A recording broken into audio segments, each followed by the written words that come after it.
मैनपुरी में प्रधानमंत्री नरेंद्र मोदी ने बिहार विधानसभा चुनाव 2025 के लिए एनडीए की चुनावी मुहिम की शुरुआत करते हुए विपक्ष पर करारा प्रहार किया। मोदी ने महागठबंधन को ठगों का गठबंधन बताया और कहा कि बिहार को लंबे समय तक ठगा गया और विकास से वंचित रखा गया।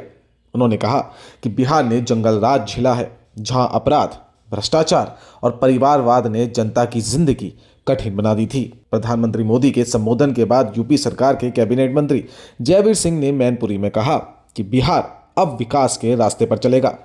उन्होंने महागठबंधन के नए राजनीतिक फॉर्मूले MYBAP को बेअसर बताया और कहा कि अब बिहार जातिवाद से ऊपर उठ चुका है। देखिए, इसलिए कहा है कि लालू जी का जंगल राज पूरे बिहार में नहीं, पूरे देश में देखा है। जिस तरीके से वहाँ अराजकता का माहौल, जमीनों पर कब्जे, चौथ वसूली,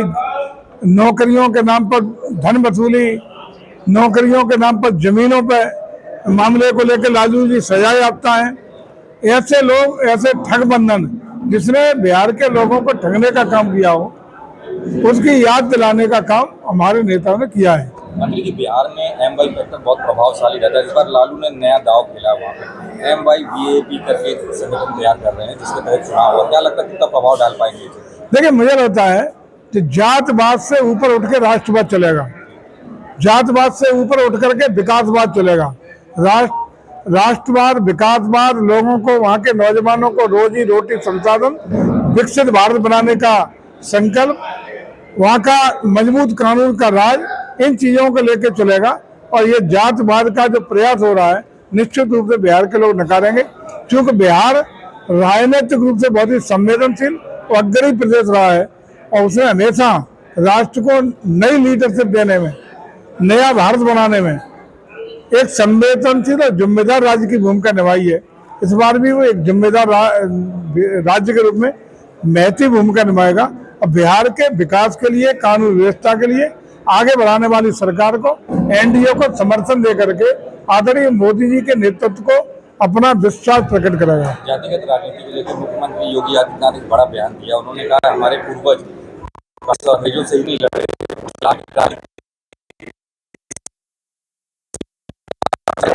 निश्चित रूप से राष्ट्रीय एकता की बात करते हैं, वो राष्ट्रीय भावना के उत्प्रेरक की बात करते हैं। हम लोग अगर देखेंगे तो हिंदू ही विभिन्न जातियों में विभक्त होकर के देश भागों में बटा है, तब तक राष्ट्र कमजोर हुआ है, तब तक राष्ट्र को बहुत बड़ी क्षतियां और हानियां उठानी पड़ी हैं। जैसे कि कांग्रेस नेता उत्तराज ने ये कहा है कि जैसे इंडिया गठबंधन ने तो अपना मुख्यमंत्री चेहरा घोषित कर दिया है, लेकिन क्या भाजपा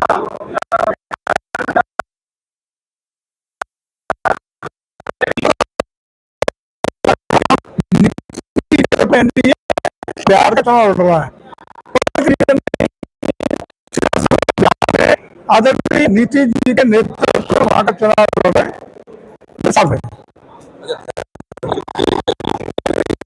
उन्होंने बोला राजनेताओं को राजनीति धर्म से दूर रखना चाहिए, इससे जात धर्म की जो राजनीति है, यही तो मैं कह रहा हूँ, उससे निश्चित रूप से क्षति होती है। हम लोग राष्ट्रवाद की बात करते हैं, ताकतवर भारत की बात करते हैं, विकसित भारत की करते हैं और सबका साथ, सबका विकास की बात करने का काम और नारा देने का काम करके उसको धरातल पर उतारने का और वास्तविकता में बदलने का निश्चित रूप से मन बना करके राष्ट्र को आगे बढ़ाने का काम कर रहा है। जयवीर सिंह ने मुरादाबाद मदरसा विवाद पर भी बयान दिया। उन्होंने कहा कि प्रदेश सरकार अवैध मदरसों पर लगातार कार्रवाई कर रही है और गलत गतिविधियों के खिलाफ सख्त कदम उठाए जा रहे हैं। एनडीए की एकजुटता पर बोलते हुए जयवीर सिंह ने कहा कि बिहार चुनाव नीतीश कुमार के नेतृत्व में लड़ा जाएगा और भाजपा, जदयू सहित अन्य सहयोगी दल मिलकर बिहार को नई दिशा देंगे। उन्होंने बिहार के विकास के नए एजेंडे पर भी जोर दिया और कहा कि रोजगार, शिक्षा, उद्योग और कृषि में बड़े बदलाव मोदी सरकार के नेतृत्व में ही संभव है। हिंदुस्तान के आजादी के बाद के पहले प्रधानमंत्री, जिन्हें सर्वोच्च सम्मान भारत रत्न से विभूषित किया गया, जिन्होंने देश की आजादी के बाद जो उस समय के भारत के आजादी के बाद विभिन्न समस्याएं थी, तमाम स्टेट भारत गणराज्य में शामिल होने पर उपपद की स्थिति पैदा किए हुए थे। तो जहां विभिन्न नेताओं ने दबाव में आने का उपक्रम किया था, वहीं ऐसे उप प्रधानमंत्री, ऐसे भारत के पहले गृह मंत्री जिन्होंने उन राज्यों का विलय कराने के लिए अपनी सेना का प्रयोग करके स्वतंत्र रूप से भारत गणराज्य को एक महानतम देश, एक संयुक्त भारत, एक आज का वर्तमान भारत का स्वरूप दिखाई पड़ रहा है, उसको स्थापित करने वाले सरदार वल्लभ भाई पटेल की 150वीं जन्म जयंती का कार्यक्रम हम लोग आयोजित कर रहे हैं। ये कार्यक्रम पूरे राष्ट्र में हमारी पार्टी के द्वारा आयोजित होगा और इसमें खास बात ये होगी कि ये 1 नवंबर से 25 नवंबर के बीच में देश की प्रत्येक विधानसभा क्षेत्र में सभी विधानसभाओं में 8-8 किलोमीटर लंबी पद यात्रा का आयोजन सुनिश्चित किया जाएगा। इसकी विस्तृत कार्य योजना रूपरेखा आज मैनपुरी जनपद में कार्यालय पर बैठ करके, जिला कार्यालय पर सब लोग चिंतन मंथन करके सुनिश्चित करेंगे कि कार्यालय की किस विधानसभा में कौन सी तिथि होगी 1 नवंबर से 25 नवंबर के बीच में,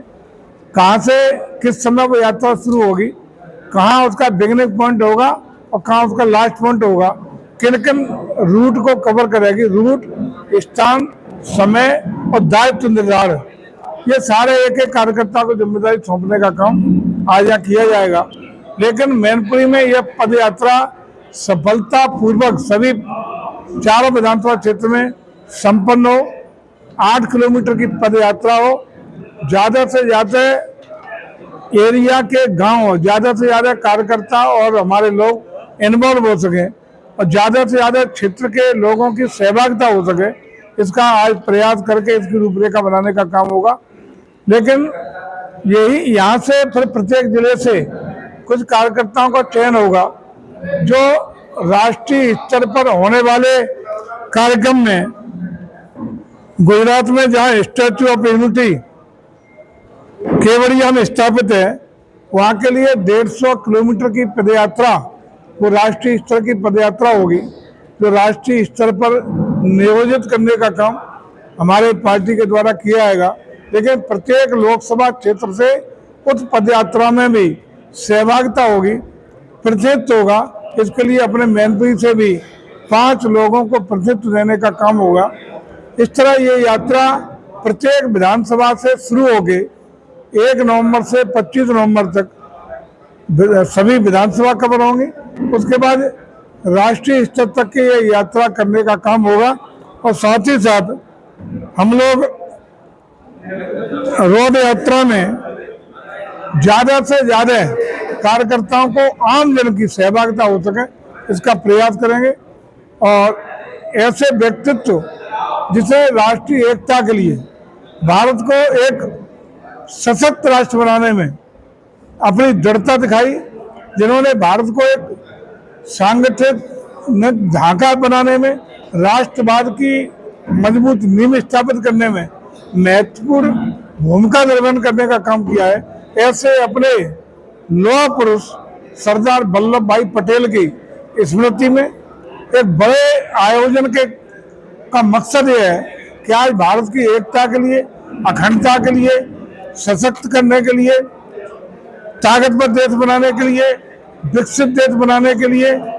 गांव-गांव के लोगों को भावनात्मक रूप से राष्ट्रवाद से जोड़ने के लिए, राष्ट्रीय भावना से ओतप्रोत करने के लिए एक अभियान के तहत हमारे वल्लभ भाई पटेल जी का संदेश देने का हम लोग काम करेंगे। Dynamite news, Mainpuri.